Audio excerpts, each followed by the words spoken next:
Hello everyone, ఈరోజు వీడియోలో ఒక మంచి రెసిపీ చేస్తున్నా.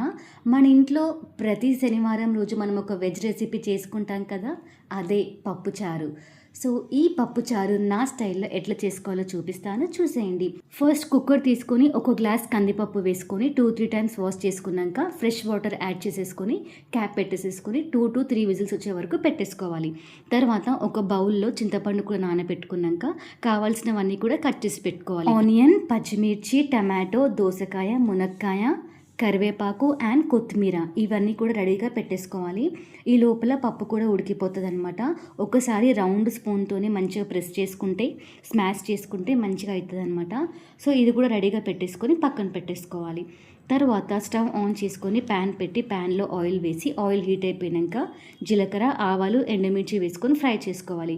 ఫ్రై అయిపోయాక కట్ చేసి పెట్టుకున్న ఆనియన్స్, పచ్చిమిర్చి, కరివేపాకు కూడా వేసేసుకొని మంచిగా ఫ్రై చేసుకోవాలి. సో ఇవన్నీ కూడా ఫ్రై అయిపోయాక మునగకాయలు అండ్ దోసకాయలు కూడా వేసేసుకొని అంతా ఒకసారి కలుపుకొని మనం బాయిల్ చేసుకోవాలి. స్టవ్ని మీడియం ఫ్లేమ్లో పెట్టేసేసి క్యాప్ పెట్టేసేసుకొని 5 minutes వరకు మనం బాయిల్ చేసుకోవాలి.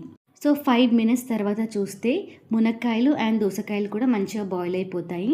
ఇప్పుడు 1 స్పూన్ అల్లం వెల్లుల్లి పేస్ట్, 1 స్పూన్ పసుపు కూడా వేసుకొని మంచిగా అంతా మిక్స్ చేసుకోవాలి. అండ్ ఇవి మిక్స్ చేసుకున్నాక టమాటోస్ వేసుకోవాలి. టమాటోస్ ఈజీగా బాయిల్ అయిపోతాయి అనమాట.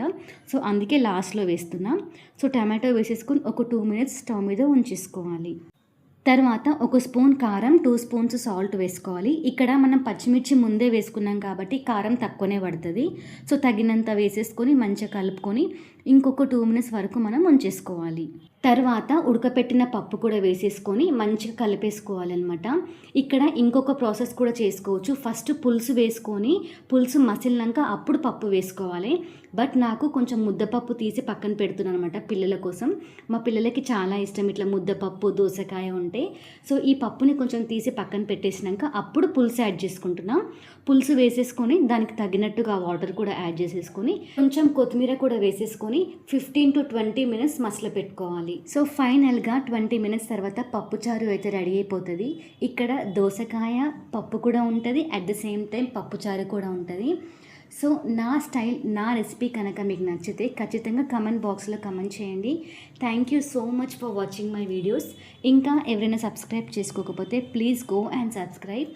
అండ్ నాకు నెక్స్ట్ ఏ రెసిపీ చేయాలో ఖచ్చితంగా కమెంట్ చేయండి. Thank you.